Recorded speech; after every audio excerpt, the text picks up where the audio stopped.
You always be number you two. Junior. Yeah. Number two. Little man. Never be your own man. Yeah, you somebody else's little man, nigga. We look at you, we think of your daddy. Hey, thinking about your daddy. You know what I'm saying? That ain't got nothing to do with you, nigga. Shut up. Junior. Hey, welcome to Talk That Talk, man. My name BandAide Scoot, man. Before we even start, we want you to like, subscribe, comment, Share, and hit the hype button. Hype button. Tell them about the hype button, The BandAide. hype button, you get 3 hype buttons a week. It's on the bottom of your screen. You hit the hype button, it sends further into the algorithm. You feel me? You get 3 hype buttons or pushes a week. But we want you to use one of them for us. You feel me? Period. I learned that though. Shout out Politic Flacco. I learned that from Politic Flacco, man. Straight up. But what's cracking though, bro? You know what's going on, bro? Man, hold on though. Before we get started, you know what I'm saying? Bro, I know it's only a half a shot in here, but toast to the nigga. You know what I'm What saying? nigga we toasting to? Us. Oh, yeah. You know what I'm saying? Yeah, goddamn right. Goddamn motherfucking right. Shit. Pinky up and all the shit.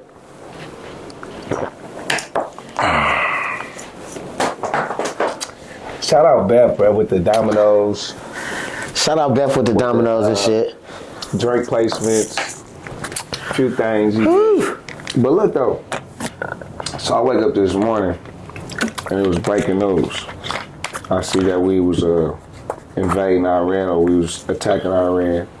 This war with Iran. And I was tripping because one person that I know that be deep with the politics, that don't know shit. I don't know how this person know about politics and don't know what's left from right, but that's a whole nother story. But it's you. I woke up. I seen that. You the first motherfucker that I thought about when I seen this, right? Because as I've been watching it, I see that Trump then slid on Iran. He then slid on Venezuela and kidnapped their president. He did something to the what's his name? To the ambassador of Iran, or the king leader of Iran. What his name is? Ali Khamenei. It was reported today that Supreme Ayatollah Ali Khamenei posted had been killed in an airstrike today. Before you even collaborate on that, I want to know, and I want the subscribers and the people to know, how do you know some shit like that you don't know left and right? I'm fucked. I'm flabbergasted. First and foremost, I want to invite you to fuck yourself. Mm-hmm. But I really pay attention to politics. I pay attention to shit that's going on, and for some reason, like since a real young age, I've been interested in like the global shit, like shit going on, like the wars and shit, and the presidents and the tariffs and what this mean and what that mean. You're not lying, because even back in our days, Hood Star days on the road, we share a room or whatever, and the first one to the TV won, and I'd be having it on Sports Center, and your ass have it on ESPN or on CNN. You know what I'm saying? But elaborate on this. How does it affect our economy? I get we going to war because a lot of people don't be understanding that what war does, like in a global space. How does it affect the economy? I have my different ideas and thoughts because it's allegedly, right? Everything's allegedly. But I have my ideas and thoughts how and why it's allegedly done. But because like you said, this has been an interest of yours since you was a kid, bro. I don't think. Why you gotta look all serious and shit when you say this shit? I get it, you love this shit, but why you gotta go ahead. I don't think, for one, I don't think all this shit. Well, I know that the shit didn't just transpire today. Okay. I don't believe for a second that they didn't know that this airstrike, or that imminent airstrike was happening. We've been building up forces off their coast for the last 3 months. Okay. So they knew that it was coming. It was just a win.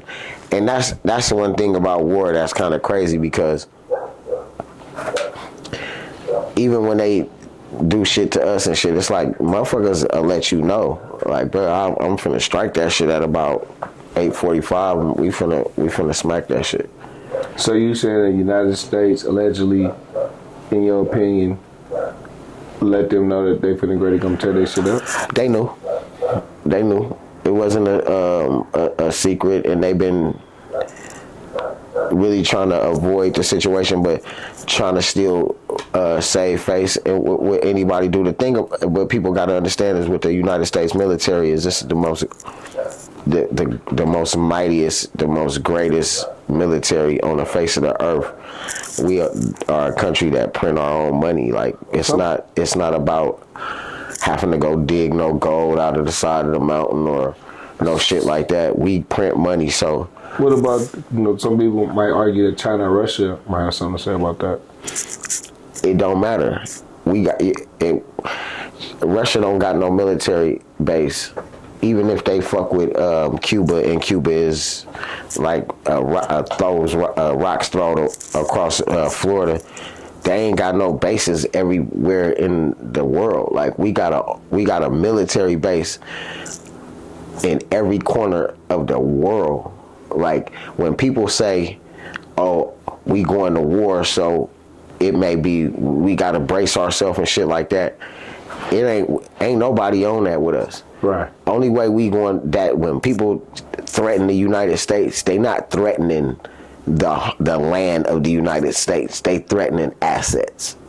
Meaning we got people all over the world. So if North Korea decided, oh, I want to hit the United States, all they got to do is hit Japan or hit South Korea. And that's a hit. That's like saying, oh, I hit the United States. But how does that actually affect the United States? It's like saying it hit the United States, but how does that affect the United States? Because they kill United States soldiers and United States citizens. Because we have bases in these strategic areas, which allows us to mobilize and be able to be on the ground, boots on the ground in any country, in any situation within 18 hours with full everything set up. There ain't a country in the world that could do that.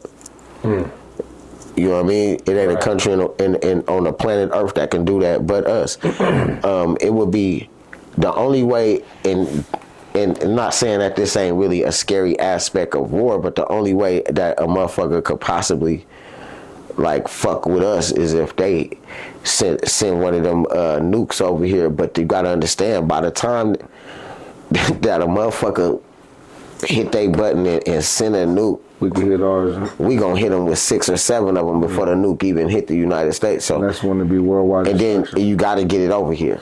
Yeah, we can knock them down. We didn't have Star Wars. The United States is notorious for playing chess, not checkers. You dig what I'm saying? And that's not saying, oh, they always it's right what they do, because we know that from slavery, from the Indians, from how they play. Right. You dig what I'm saying? History shows how they play. Facts. But able to sustain a superpower or a country that can't nobody fuck with, we ain't been ran up on since Pearl Harbor. Okay. You dig what I'm saying? In order for us to sustain that, then shit, some toes got to get stepped on. And one thing about the United States is they great at stepping on toes. They're stepping on toes. You got to look at, and we and you was having a heated conversation about like Obama and all that shit, because you think it was heated? I mean, we was having a heavy conversation about the Obama and shit. Yeah. And you know that I'm really not with Obama, but yeah, and I really am. It's shit like nigga. It's shit like Michelle and all them. Do you it's shit like Gaddafi. Did you know that Gaddafi had pledged over $1 billion in reparations for the blacks in the United States? No, I didn't. This is a man that Obama set the forces to go kill. Like, you dig what I'm saying? But let me ask you this. Do you believe Obama had him killed, or do you believe people higher up in a bigger place than Obama is? Because a lot of people, whether you believe it or not, don't believe that Obama was actually pulling all the strings, right? They believe it was people behind the scene pulling the strings. So if you're one of the people that's believing that it was people pulling behind the strings, do you believe they could have pulled the string on that?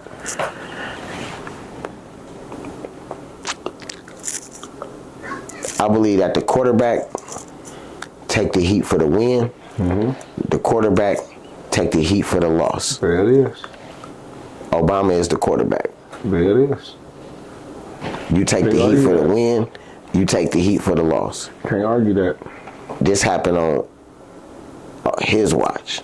Definitely happened on his watch, but a lot of good happened on his watch as well. You're right. But the call that they made to make that happen, to get the green light, just like the same call that they had to make to get the green light when they had motherfucking Bin Laden in their crosshairs. The same call. Right. Do we got the green light?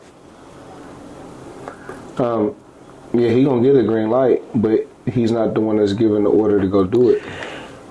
Some believe. Right? I'm just saying. Some believe. Some believe that that we actually landed on the moon 75, 80 years ago when we didn't have. They believe that it was a nigga out there waiting with a camera while the spaceship landed. Boom. It was a nigga out there waiting and with a camera plugged into something. Like they landed, y'all. Yeah. Plugged into something though, because it wasn't no Bluetooths and shit. It's a nigga with a camera on the moon waiting on these niggas to land. So when the nigga, and they had some some Bluetooth recording shit. Yeah, they have all that. So when the nigga jumped off the motherfucking shit, he could say, "This is one step from something," when the mankind whole little speech and shit. You dig what I'm saying? So I don't know. It's different conspiracy theories for everything, but that's neither here nor there. But I'm gonna tell you, we are a Zionist nation. We are what? Say it one more time. We are a Zionist nation. We are brutal. This is a country that we live in and we call our own and we call home, and I wouldn't want to live nowhere else. Period. And I believe that when you playing Battlefield, you playing any game, you got to monopolize that game. And in this game of the world, as ugly as it is and as bad as it may be, whether you got your interest in a Republican Party or your interest in the Democratic Party, whatever the case may be, shit got to get handled. And some people got to get put in different positions to make tough decisions, and those tough decisions get made. You dig what I'm saying? Not saying that they the right decisions. Yeah, it's like casualties of war. Like casualties of war. And the United States, what we good for is taking people out of power that won't get in bed with us and putting people in power that will. And that's what we did with El Salvador or whatever, Venezuela, excuse me. That's what we did with Venezuela. Trump slid on Venezuela. Slid on Venezuela. Threw him in the thing. And then it's just off the news. Shit, how we know about it? After they captured him, now you don't see no more coverage on it. No. They put him up. Yeah. And now he just slid on Iran. Yeah. So let me ask you about this though. Mm-hmm.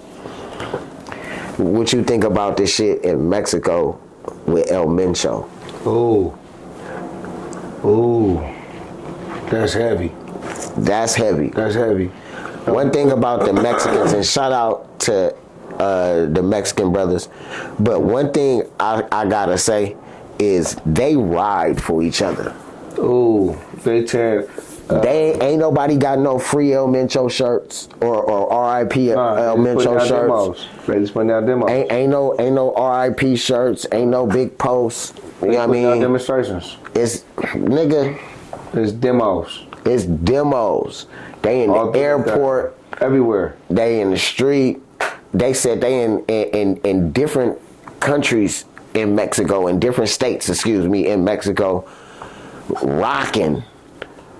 Because they hit this man.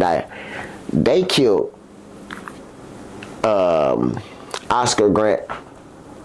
They killed Trayvon Martin. They killed George Floyd. Sandra